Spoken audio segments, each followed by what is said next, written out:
ഈ പ്രസ്ഥാനത്തെ ഇല്ലാതാക്കാൻ വേണ്ടി കുലംകുത്തിയായി വന്നുകൊണ്ട് കേസ് കൊടുത്തുകൊണ്ട് നന്മ എന്ന് പറഞ്ഞ ആർക്കും ചെയ്യാതെ സ്വന്തം പലിശ കണ്ടകണം പിടിച്ചു പറിച്ചുണ്ടാക്കുന്ന കാശ് ഇതുപോലെ ഈ പ്രസ്ഥാനത്തെ നശിപ്പിക്കാൻ ഒരു ശ്രീനാരായണ ധർമ്മ പരിപാലന യോഗം എന്ന് മലയാളത്തിൽ പറയാൻ പോലും ആ മനുഷ്യൻ അറിയാൻ പാടില്ല.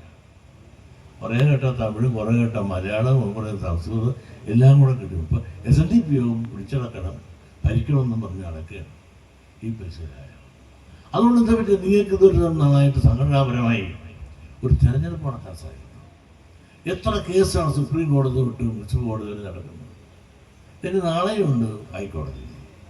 ഇങ്ങനെ നമ്മളിൽപ്പെട്ടവരെ തന്നെ പലരും ഉപയോഗിച്ചുകൊണ്ട് നമ്മളെ തകർക്കാൻ നടക്കുന്ന കുലംകുത്തികളുണ്ട്. ഇവരെല്ലാം തിരിച്ചറിഞ്ഞുകൊണ്ട് സംഘടന സംസ്കരിപ്പിക്കാൻ നാം ഒന്നായെന്നായാൽ മാത്രമേ നമുക്ക് നന്നാകാൻ സാധിക്കൂ. മറ്റു സമുദായങ്ങളെ കണ്ടുപിടിക്കണം, അവരെ കുറ്റം പറഞ്ഞിട്ട് കാര്യമില്ല. അവരെല്ലാം നന്നായതെല്ലാം തന്നെ അർപ്പണ മനോഭാവവും അവരുടെ കൂട്ടായ്മയുമാണ്. അവരേത് പ്രശ്നമുണ്ടെങ്കിലും അവരുടെ കാര്യം വരുമ്പോൾ ഒന്നായി നിൽക്കുന്നു, അവർ പറയുന്നവർക്ക് അവർ വോട്ട് ചെയ്യുന്നു. അങ്ങനെ വന്നപ്പോൾ കേരള രാഷ്ട്രീയം എവിടെ നിൽക്കുന്നു? ഒന്നായി നിൽക്കുന്നവരുടെ പുറകെ എല്ലാ രാഷ്ട്രീയ കക്ഷികളും ഓടിക്കൂടുകയാണ്. ആ ഒന്നായി നിൽക്കുന്നവരുടെ പുറകെ അവരുടെ പുറകെ കേരളത്തിലെ വലിയ വലിയ രാഷ്ട്രീയക്കാർ പോലും അവരുടെ പുറകെ നിൽക്കുകയാണ്. കാരണം അവരുടെയും കൂടെ വോട്ട് കിട്ടിയാലേ ജയിക്കൂ, അവരെതിർത്ത വോട്ട് കിട്ടിയില്ല, ജയിക്കില്ല എന്ന് വന്നപ്പോൾ കേരള രാഷ്ട്രീയം എവിടെ എത്തി? കേരള രാഷ്ട്രീയം ഇന്ന് എത്തി നിൽക്കുന്നത് സംഘടിത മതശക്തികൾ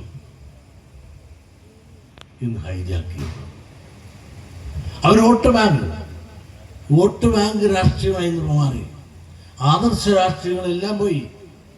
വോട്ട് ബാങ്ക് രാഷ്ട്രീയം കേരളത്തിൽ വന്നതോടുകൂടി സാമൂഹ്യനീതി പോയി, ശിശുസമത്വം പോയി, സോഷ്യലിസം പോയി, എല്ലാം പോയി. ഇപ്പോൾ ആരും സോഷ്യലിസം എന്ന് പറഞ്ഞൊരു വാക്ക് പോലും പറയാറില്ല.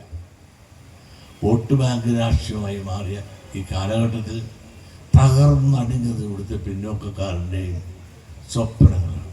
അവനെ പിന്നോട്ട് പിന്നെയും അടിച്ചുകൊണ്ടിരിക്കുന്ന ഈ അവസ്ഥ തിരിച്ചറിഞ്ഞുകൊണ്ട് ഒന്നായി നിന്ന് മുന്നോട്ട് നിൽക്കാൻ